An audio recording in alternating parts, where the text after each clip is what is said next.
देश के शिक्षा मंत्री धर्मेंद्र प्रधान जी का इस्तीफा हो चुका है। देश में चल रहे छात्र आंदोलन स्थगित हो चुका है, लेकिन सवाल जो आंदोलन स्टार्ट होने से पहले खड़ा हुआ था, वो सवाल का जवाब मिला है।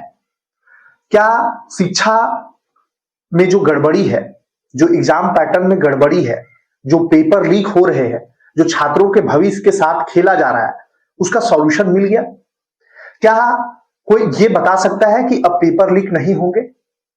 क्या ये बता सकता है कि पेपर लीक जो है वो देश के शिक्षा मंत्री ने करवाया था या सिस्टम ने करवाया था, वहां के एम्प्लॉय ने की थी? आखिर पेपर कौन लीक किया था, इसके लिए जिम्मेवार कौन है, कहां से लीक हुई थी, इसका तो जवाब मिला नहीं। आज देश का हाल यह है कि विपक्ष के पास कोई मुद्दा नहीं है। विपक्ष जो है वो छात्रों का मुद्दा लेकर के आई कि पेपर लीक हुआ है, लेकिन न जाने कितने पेपर लीक हुए हैं, सेंट्रल लेवल पर भी और स्टेट लेवल पर भी। झारखंड में तो हर एग्जाम में पेपर लीक हुआ है। अभी करंट में पंजाब में भी पेपर लीक हुआ है। इसका जिम्मेवारी कौन लेगा? बहुत बड़ा सवाल है।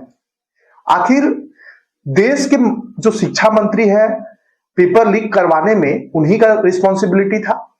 क्या वो अपने भतीजे को दिए थे पेपर लिखने के लिए? क्या वो अपने रिलेटिव्स को दिए थे? क्या पेपर लीक करवाने के लिए वो पैसा लिए थे? तो आखिर एक व्यक्ति से इस्तीफा क्यों लिया गया? जो इसके लिए जिम्मेवार व्यक्ति है, जो पेपर लीक करवाया है, उसको क्यों नहीं खोजा गया? और अगर उसको नहीं खोजा गया तो इसका कौन गारंटी लेगा कि वो अगर सिस्टम में बैठा हुआ व्यक्ति है तो फिर शिक्षा मंत्री आते रहेंगे और जाते रहेंगे? वो व्यक्ति तो उसी डिपार्टमेंट में बैठा हुआ है, फिर से लीक नहीं करवा सकता है। आखिर हम जख्म का इलाज क्यों नहीं कर रहे हैं? सिस्टम को सुधार क्यों नहीं रहे हैं? केवल उसको तोपना कहते हैं, तोप दे रहे हैं, ढक दे रहे हैं। सिस्टम में थोड़ा सा भी अगर खामियां नजर आई तो ढक दिए। शिक्षा मंत्री का इस्तीफा से सिस्टम सुधर जाएगा, देश का डेवलपमेंट हो जाएगा? आज डिस्कशन करने का टाइम था। अभी लोकसभा का सेशन चल रहा है, वहां हेल्दी डिस्कशन का टाइम था। हम अपने देश में बेरोजगारी कैसे हटा सकते हैं? हम अपने देश को आत्मनिर्भर कैसे बना सकते हैं? हम अपने देश के युवाओं को स्किल्ड कैसे बना सकते हैं? हम अपने देश के युवा का यूज कैसे कर सकते हैं? आज उस पर बात ही नहीं होता है।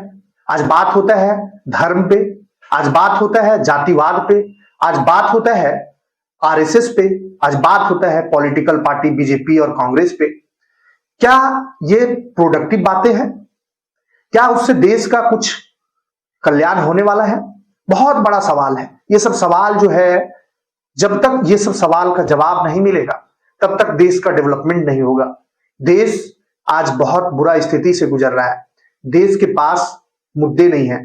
देश की 50% से अधिक जनसंख्या यंग है, काम करने लायक है, लेकिन उनको कामयाब नहीं बनाया जा रहा है, उसको स्किल नहीं बनाया जा रहा है, उनको उनके माइंड को शार्प किया जा रहा है, वॉश किया जा रहा है, ब्रेन वॉश किया जा रहा है। उनको इस तरह से वॉश किया जा रहा है कि आप नेपाल जैसे कीजिए, आप बांग्लादेश जैसे कीजिए और सत्ता में बैठे हुए प्रधानमंत्री मोदी जी को हटा दीजिए, सत्ता में बैठे हुए मंत्रियों को हटा दीजिए, क्योंकि ये अब बहुत दिन तक खाली है, अब हमको मलाई करना है, मलाई चावना है। सवाल ये नहीं उठना चाहिए कि 70 साल 75 साल हो गए देश के आजादी का और 75 साल में आप कुछ नहीं किए। आपके राज्य में पेपर लीक नहीं हुआ था। अगर आप उसी समय सिस्टम को सुधारते तो आज मंत्री को इस्तीफा नहीं देना होता। मंत्री चाहे आपके हो, चाहे मंत्री बीजेपी के हो, मंत्री तो रिस्पॉन्सिबल नहीं होता है। ये बात आपको समझना होगा। अगर रिस्पॉन्सिबल होते तो क्या इसमें कोई बता सकता है कि हाँ धर्मेंद्र प्रधान जी अपने परिवार को पेपर दिए थे? पेपर तो वहां के स्टाफ ने लीक करवाया, सिस्टम में बैठा हुआ कर्मचारी ने लीक करवाया, चाहे वो टॉप लेवल का हो, चाहे वो मिडिल लेवल का हो, चाहे वो लोअर लेवल का हो, लेकिन पेपर तो कर्मचारी ने लीक करवाया है। ये बहुत गंभीर सवाल है और इसको समझना होगा। धन्यवाद।